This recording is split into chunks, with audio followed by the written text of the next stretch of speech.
All right, welcome to the deep dive. Today, we're going to be tackling a pretty big question, and that's how to take all the potential of generative AI and turn it into something that actually, works out there in the real world. Yeah, that's the key, isn't it? All this hype, all these incredible things we're seeing.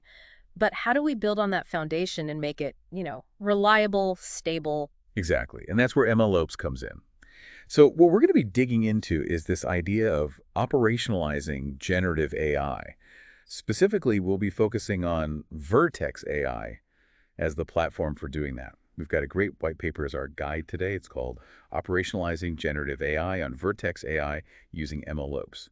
It's by Anat Nawalgaria and a bunch of other folks over at Google. This is one of those papers that really gets into the nuts and bolts. So for our listeners who are, really into the technical side of things, maybe you're on Kaggle, you're playing around with these new foundation models, this deep dive is going to be your shortcut to understanding how to actually put these things into production. Right.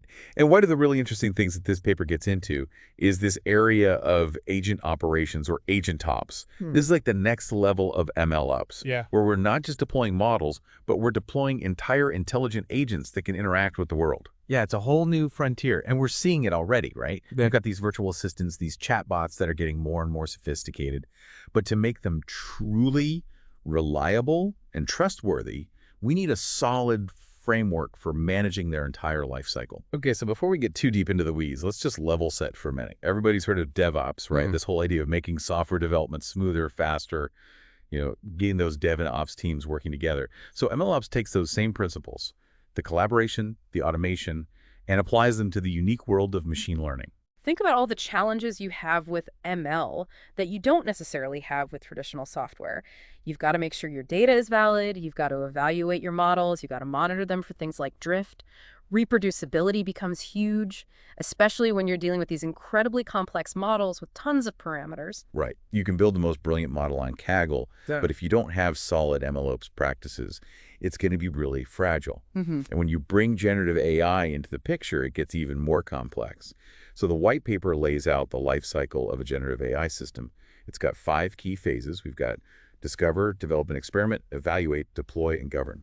And one of the things I really like about this paper is that it explicitly acknowledges that this whole continuous improvement thing takes on a slightly different flavor with generative AI. It's not always about training models from scratch. A lot of the time, you're starting with these really powerful foundation models and you're adapting them. So it's more about constantly tweaking, refining, maybe trying out newer versions of the foundation models or combining different models to find that sweet spot of performance, cost, speed, whatever your specific needs are. So the focus of this deep dive is really on operationalizing generative AI applications that are built on top of these foundation models.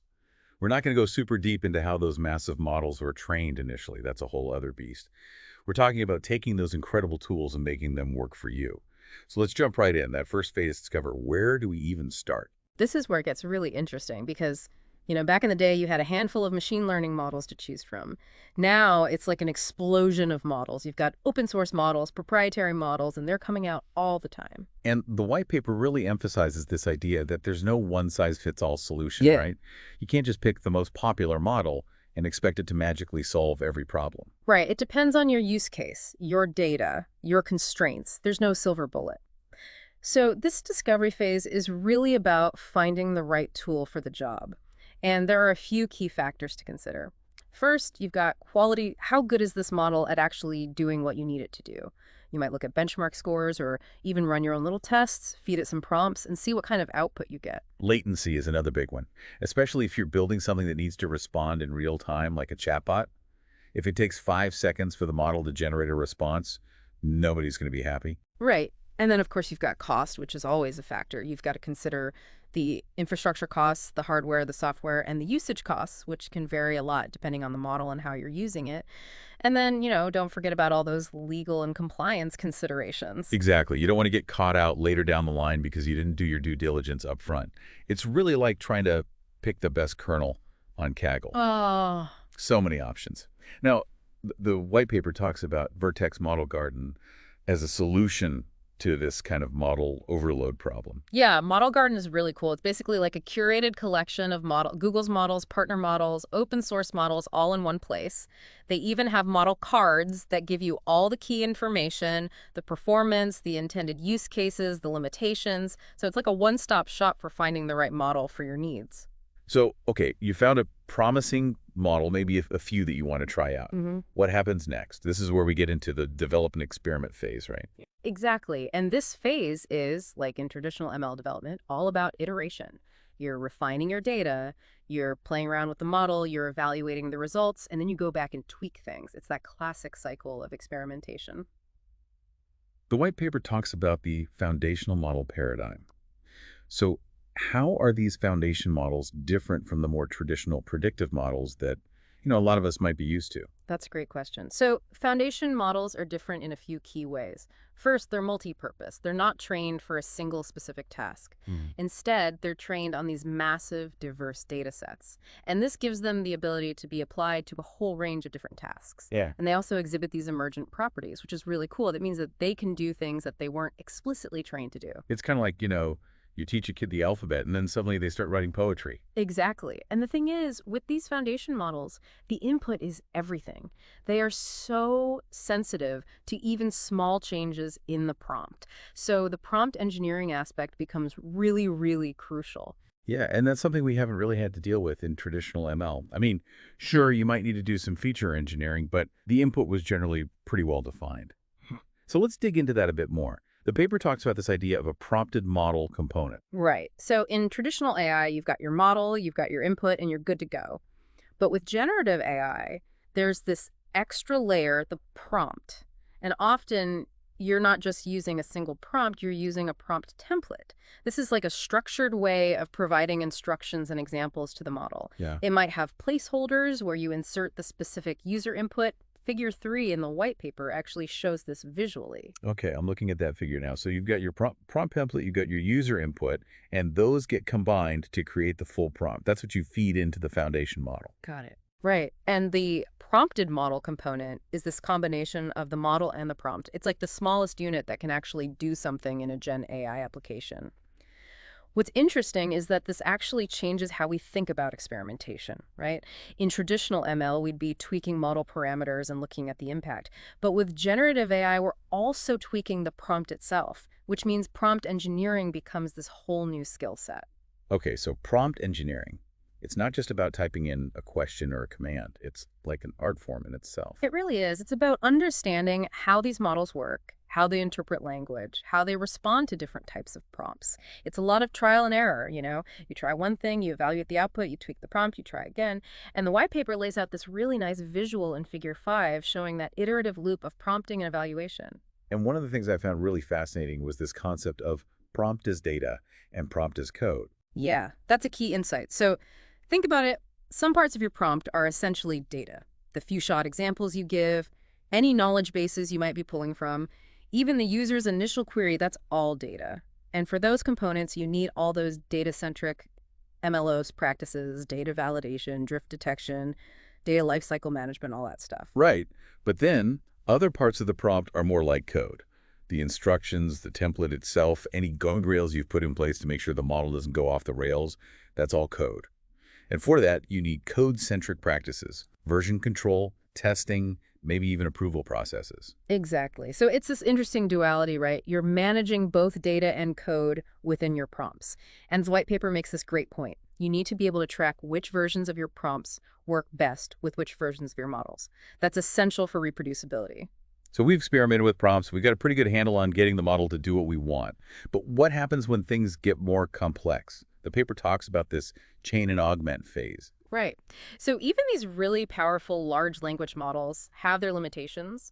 They can struggle with accessing very recent information, for example, or they might generate outputs that are just plain wrong, what we call hallucinations. And for tasks that require multiple steps of reasoning, relying on a single prompted model might not be enough. That's where chaining comes in. It's basically connecting multiple prompted model components together, along with calls to external APIs, maybe some custom logic, all working together to solve a more complex problem. Okay, and figure 6 in the paper shows this visually. Right. You've got these different components like prompted models, external data sources, maybe some conditional logic, all linked together. Right, and the white paper highlights two really common and powerful patterns that you see with chaining. Retrieval augmented generation, RAG, and agents. RAG is a way to deal with that recency issue and those hallucinations. So instead of trying to train the model on everything under the sun, you basically augment it with knowledge from external databases. So at the time of the query, you're feeding it the relevant information. So it's like giving the model a cheat sheet, right? Exactly. It helps ground the model's responses in actual facts and reduces the chances of it just making stuff up. And then you've got agents, which are even more sophisticated. Agents use the LLM as a kind of brain, a decision maker that can interact with different tools. This could be RG systems, internal APIs, even other agents. So it's like giving the model hands and feet, basically. Yeah, exactly. Agents can actually take actions based on the information they're processing. And the paper points out that you can even combine ARGI and agents to create even more powerful systems. Now, you might be thinking, chaining different AI components together, isn't that old news? We've had recommendation engines doing that for years. Right. So what makes these generative AI chains different, especially from an MLOps perspective? It all comes down to the nature of the inputs. With traditional chains, you could often pretty clearly define the distribution of the inputs to each component. But with these generative AI chains, it's much harder to do that up front. Because you're dealing with language, which is inherently messy. Exactly. So the way we approach development and experimentation shifts. Instead of just iterating on individual models in isolation, we need to think about the entire chain as a single unit. So it's like you're building a machine, and each component affects the other components. Yeah, that's a great analogy, and that has implications for MLOps. Evaluation, for example, needs to be end-to-end. You can't just evaluate each component in isolation because the performance of the whole chain depends on how those components interact. And versioning becomes more complex, too. You need to be able to version the entire chain as an artifact, track its evolution, log the inputs and outputs of each component.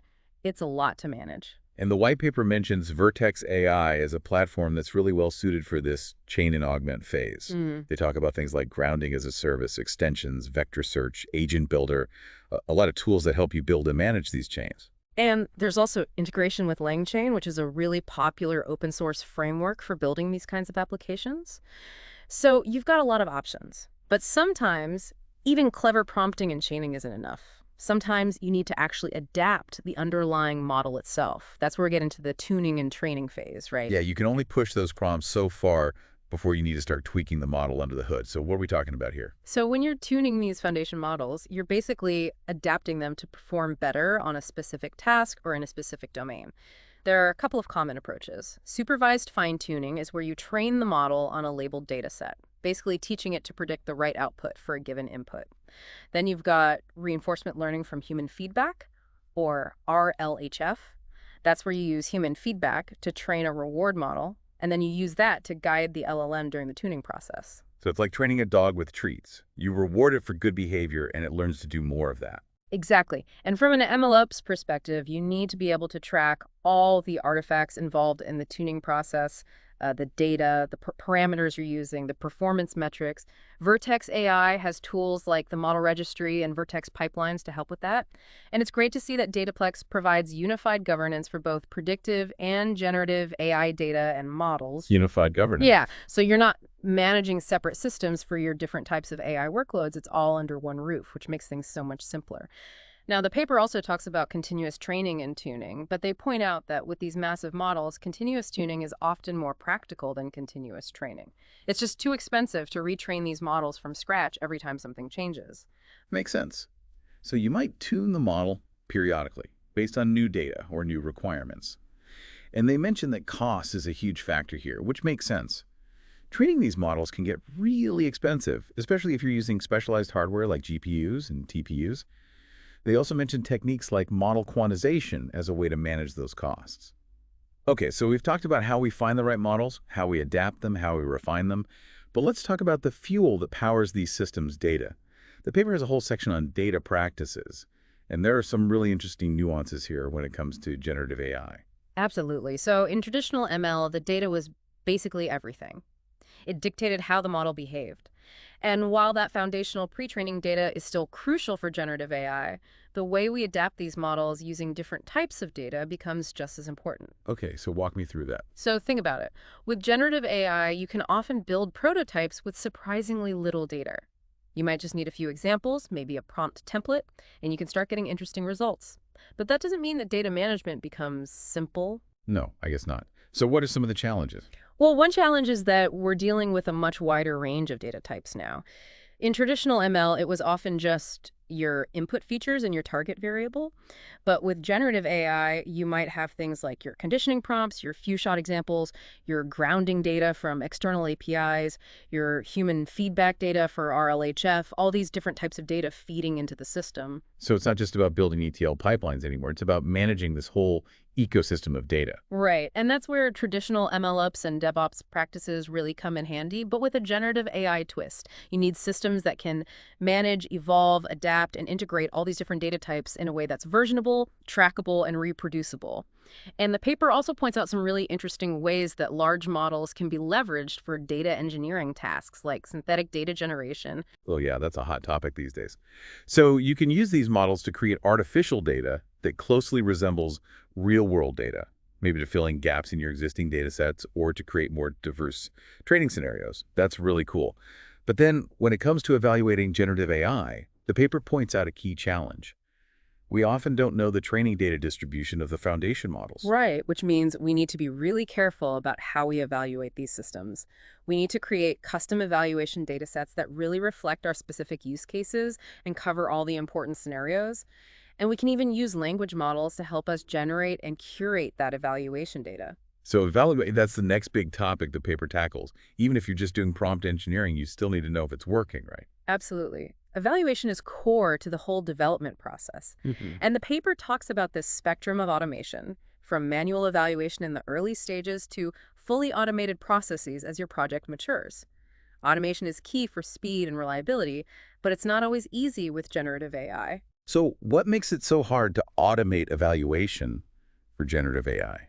Well, for one, the outputs are often really complex and high dimensional. How do you quantify the quality of a generated image or a piece of text? There are some established metrics out there like BLU and Rouget, but they often don't tell the whole story, so custom evaluation methods become really important. Okay, so custom metrics. But what are some examples? Like, how do you even define what good looks like for a generative AI system? Yeah, that's a great question. It really depends on your use case. For some tasks, you might have clear ground truth labels, but for others, it might be more subjective. You might need to define a set of criteria that are important for your application, things like factual accuracy, coherence, creativity, style, and then you can measure those things. And there are some really interesting approaches emerging. For example, you can use another foundation model as a kind of judge. You could prompt a large language model to score the quality of generated text across different dimensions.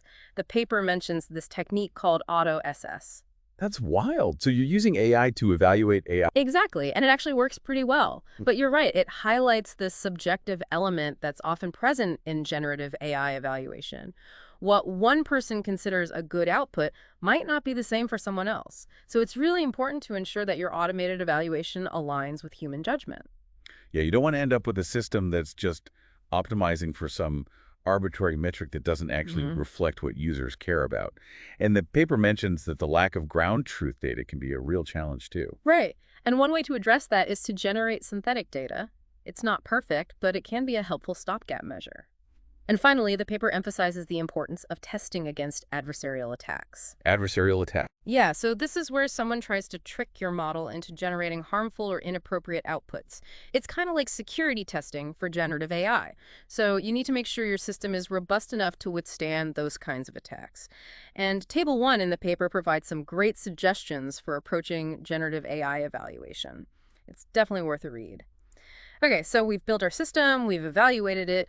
Now it's time to actually get it out there deployment.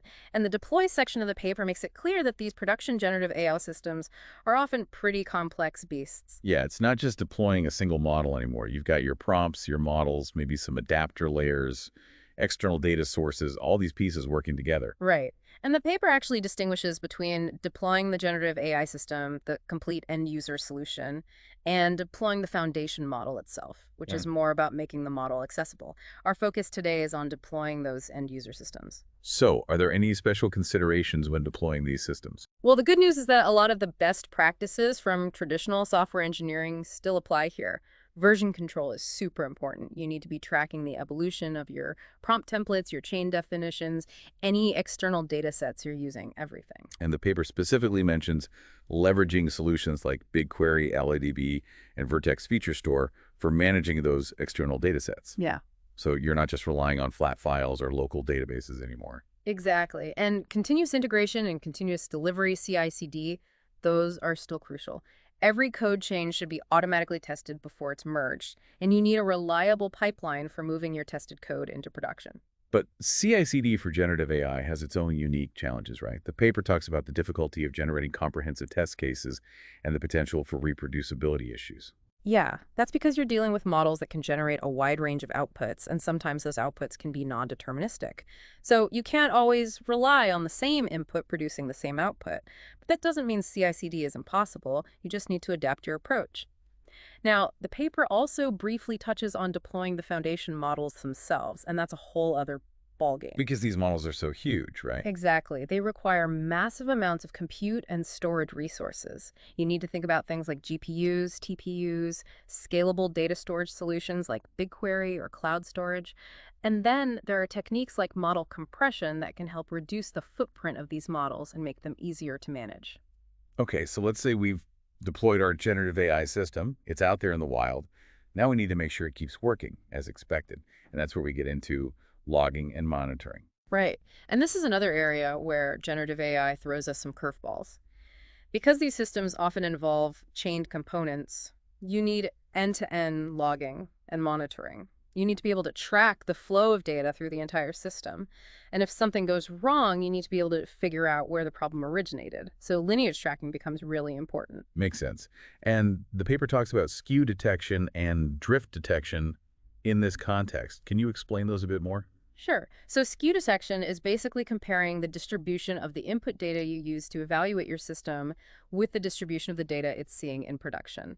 If those distributions start to diverge, it could be a sign that your system might not be well suited for the data it's encountering in the real world.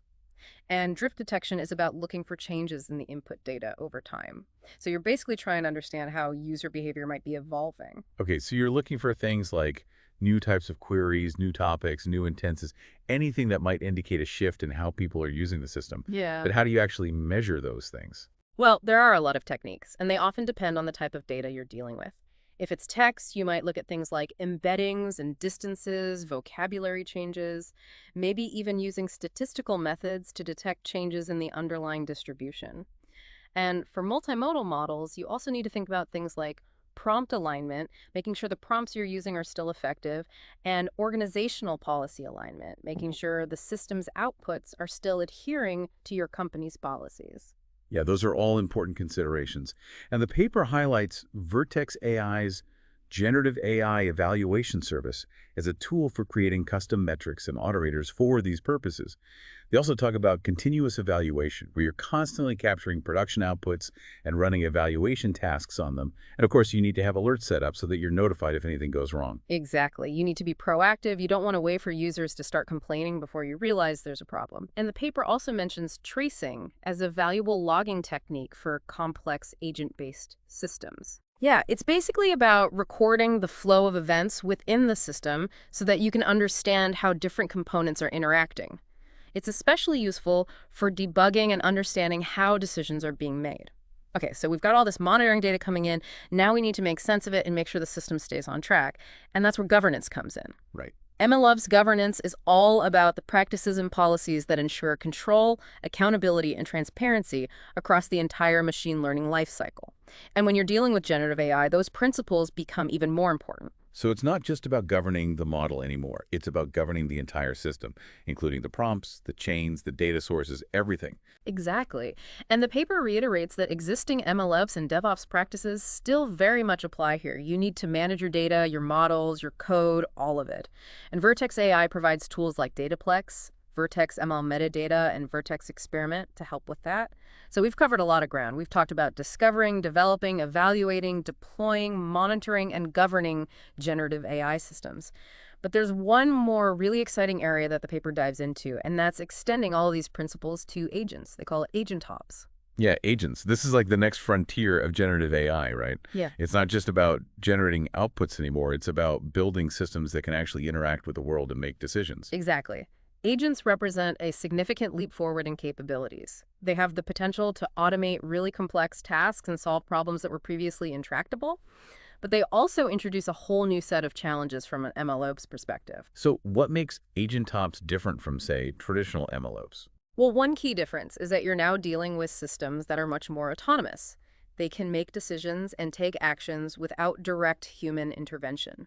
And that means you need to be able to trust them, which requires a really solid framework for governance, monitoring, and control. Another challenge is that agents often interact with a wide range of external systems and data sources. So you need robust mechanisms for managing those interactions and ensuring security. So it's like managing a team of highly skilled but potentially unpredictable employees. Yeah, that's a good analogy. You need to set clear goals and boundaries, you need to monitor their performance, and you need to be able to intervene if something goes wrong. The white paper lays out some really interesting concepts and tools for addressing these challenges. They talk about the importance of tool orchestration, basically managing the different tools that agents use to interact with the world. And they introduce this idea of a tool registry, which is like a centralized catalog for discovering and managing all available tools. So instead of just letting agents use any tool they can find, you're providing them with a curated set of tools that you know are safe and reliable. Exactly. And that helps ensure consistency, security, and auditability. The paper also discusses different tool selection strategies at scale, which is about deciding which tools to give agents access to. You could give them access to everything, a generalist approach. You could give them a limited set of tools specific to their task, a specialist approach. Or you could use a dynamic approach where the agent queries the tool registry to select the most relevant tools at runtime. So is it like deciding whether to hire a general contractor or a specialist for a home renovation project? Yeah, that's a good way to think about it. And then there's the whole challenge of evaluating and optimizing agents. How do you know if an agent is doing a good job? How do you measure its performance? The white paper outlines a 5-stage process for evaluating agents, starting with tool unit testing and ending with operational metric evaluation. They also talk about the importance of observability and explainability. So you need to be able to understand what the agent is doing, why it's doing it, and how it's making decisions. And that ties back to the idea of trust. Right? Absolutely. You need to be able to trust the agent, which means you need to understand it. And the paper discusses the importance of both short-term memory, the conversation history, and long-term memory, past interactions, in providing context and enabling traceability. And finally, the paper walks through the process of deploying an agent to production, which involves a robust CI/CD pipeline, automated tool registration, continuous monitoring, and an iterative improvement loop. So it's a lot to think about. But the potential of agents is huge, and it's exciting to see that Vertex AI is providing the tools and infrastructure needed to make agent ops a reality. Absolutely. And one thing I found really interesting in the paper was how they contrasted the traditional MLOps landscape with the emerging Gen AI application development landscape. It's not just about data scientists and ML engineers anymore. You've got prompt engineers, AI engineers, DevOps engineers, all these new roles coming together. So it's a whole new world out there, Yeah. and it's moving fast. It really is. And platforms like Vertex AI are playing a critical role in enabling organizations to navigate this new landscape and unlock the power of generative AI. They provide a comprehensive suite of functions for everything from data preparation and pre-trained APIs to advanced training, fine-tuning, deployment, evaluation, monitoring, governance, all within a single unified platform. So for our listeners who are excited about generative AI and want to start building real-world applications, Vertex AI is definitely worth checking out. They've got a vast model garden, a user-friendly studio environment, and all the tools you need to take your projects from prototype to production. And for those of you who are active in the Kaggle community, this is your chance to take your machine learning skills to the next level. Vertex AI gives you the power to build and deploy cutting-edge generative AI applications and agents, leveraging the same infrastructure that Google uses internally. And as a final thought, I'd like to leave you with this. Given the rapid pace of innovation in generative AI and agent ops, what new MLOps challenges and opportunities do you foresee? And how can platforms like Vertex AI evolve to address them in the future? We are truly at an inflection point in the evolution of AI, and it's going to be fascinating to see how these technologies and practices continue to develop and shape the world around us. Thanks for joining us on the deep dive. We'll see you next time. Bye, everyone. Take care.